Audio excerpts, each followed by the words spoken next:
En la segunda carta a los Tesalonicenses, Pablo, el apóstol, habla acerca de este tema de la segunda venida de nuestro Señor Jesús.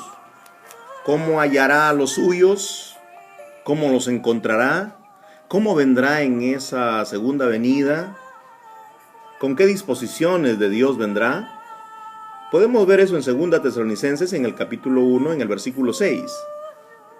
Porque es justo delante de Dios pagar con tribulación a los que os atribulan. La iglesia constantemente sería atribulada, según entiende aquí Pablo. Recordemos que Pablo está pensando que en su generación vendrá el Señor. Por eso él dice los que vivimos, los que hayamos quedado hasta la venida. Eso lo dice en la primera de los Tesalonicenses. Aquí en la segunda, en el capítulo 1, verso 6, él está diciendo es justo delante de Dios pagar con tribulación a los que os atribulan. Él puede entender que ya estaba muy pronto por aparecer la manifestación del hombre de pecado, el hijo de perdición, y que con eso empezaría la persecución, porque se opondría a todo lo que se llama Dios o es objeto de culto. No admite rivales religiosos. Inclusive se sienta en el templo de Dios como Dios haciéndose pasar por Dios, dándonos a entender que él comete tal blasfemia terrible de hacerse él mismo llamar un Dios. Y no admite ninguna competencia, repito. En el verso 7 dice, y a vosotros que sois atribulados, daros reposo con nosotros. ¿Está hablando acaso de reposar en la muerte? ¿De dormir en la muerte?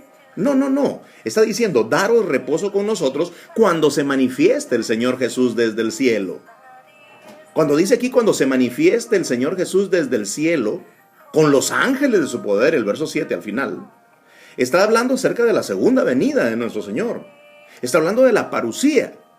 Está diciendo que cuando se manifieste el Señor Jesús desde el cielo, con los ángeles de su poder, porque Él viene en la gloria de su Padre, pero en la gloria de sus ángeles. Él viene con un ejército tremendo. Dice que montan también caballos blancos. Dice aquí en el verso 7 que cuando se manifiesta el Señor Jesús desde el cielo con los ángeles de su poder, los creyentes que estarán siendo atribulados, porque así los haya el Señor Jesús, sometidos a tribulación, dice aquí que les dará reposo, o sea, concluirá la tribulación, el sufrimiento.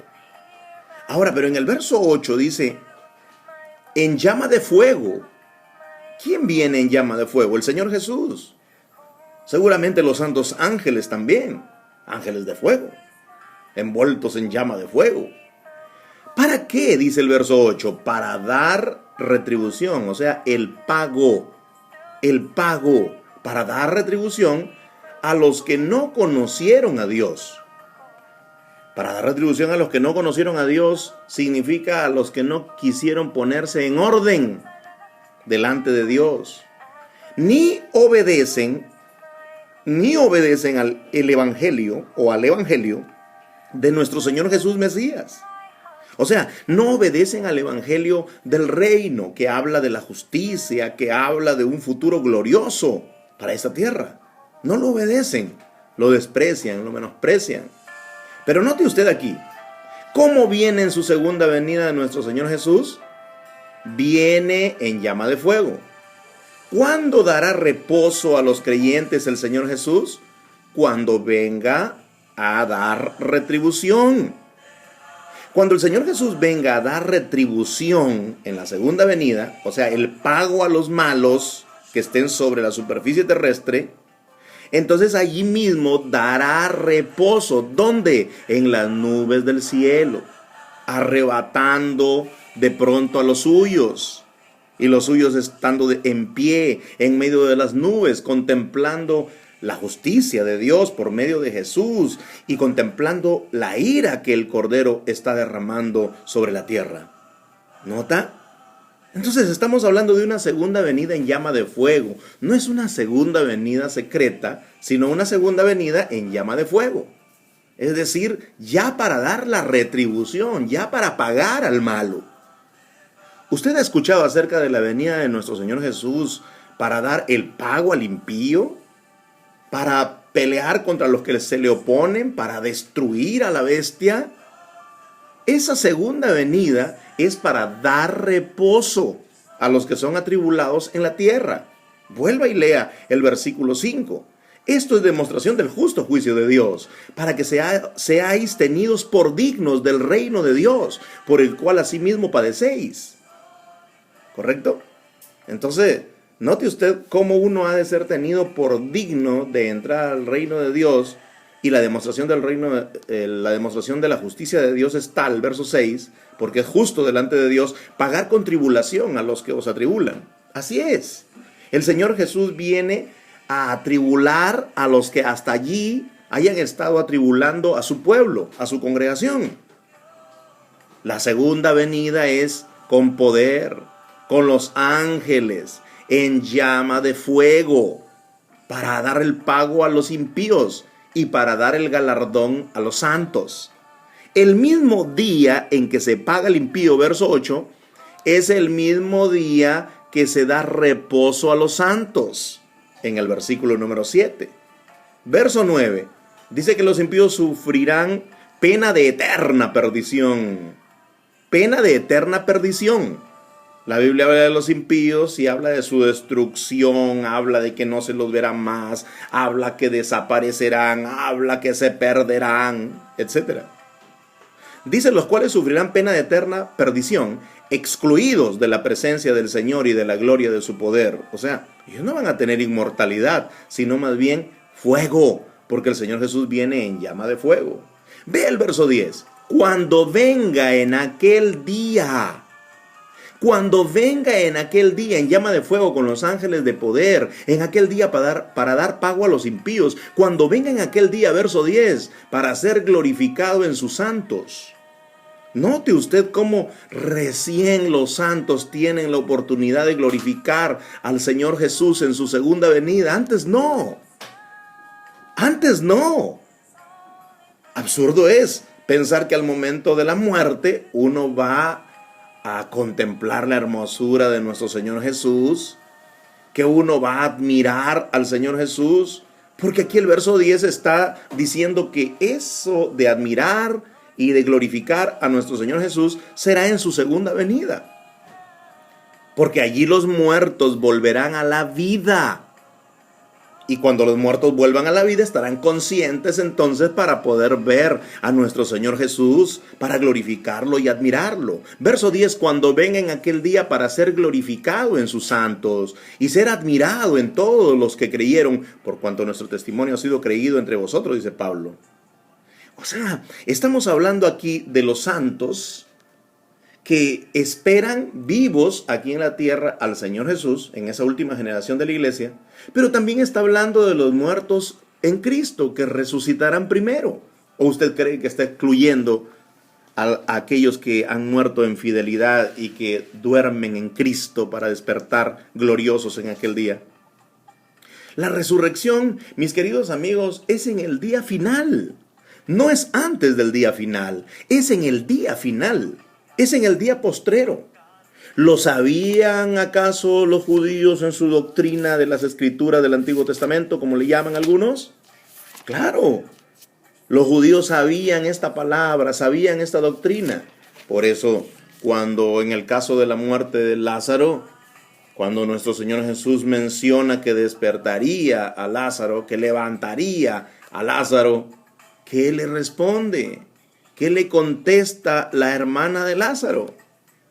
Le contesta, verso 23 de Juan 11, 23, Jesús le dijo a Marta, ¿tu hermano resucitará? Marta le dijo, sí, yo sé que resucitará en la resurrección, en el día postrero. ¿De dónde traía esa doctrina Marta? ¿De dónde trae la doctrina de la resurrección en el último día de la historia de estos gobiernos de maldad, de la historia de esta era, de este siglo? ¿Quién le enseñó a ella que sería en el día postrero?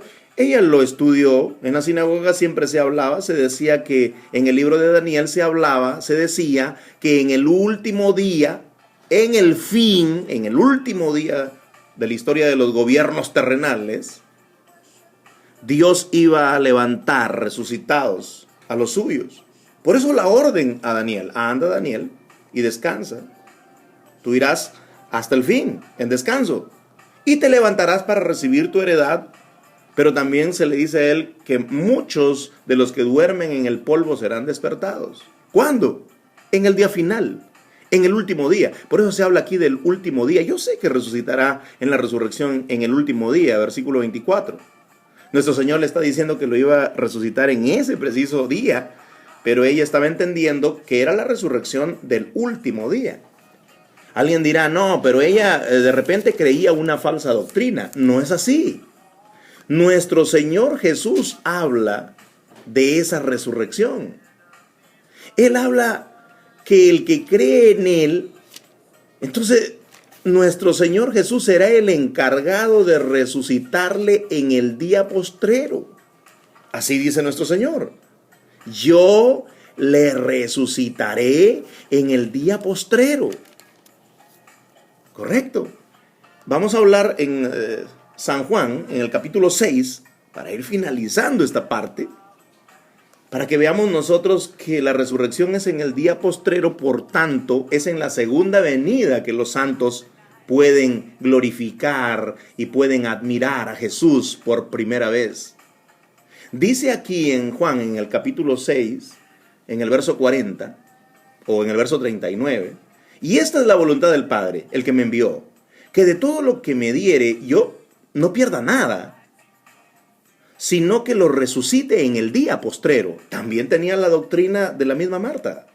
Verso 40, y esta es la voluntad del que me ha enviado, que todo aquel que ve al Hijo y cree en Él, cree en sus palabras, en su mensaje, el Evangelio del Reino, tenga vida, inmortalidad, vida en la era venidera. Y yo le resucitaré en el día postrero. Otra vez, y yo le resucitaré en el día postrero. Es que la resurrección no es 7 años antes del día postrero. La resurrección es en el día postrero. No puede ser antes, porque el Señor Jesús lo dijo: en el día postrero. Y el día postrero es el último día. Es el último día que los gobernantes de esta tierra tendrán el poder. Es el último día que la corrupción reinará. Es el último día que Satanás tendrá el control del planeta. Nuestro Señor Jesús vendrá a quitárselo. ¿Cuándo? Cuando venga con sus santos ángeles. Cuando venga en llama de fuego. Cuando venga para enviar fuego y destruir ciudades de la tierra y a los pecadores.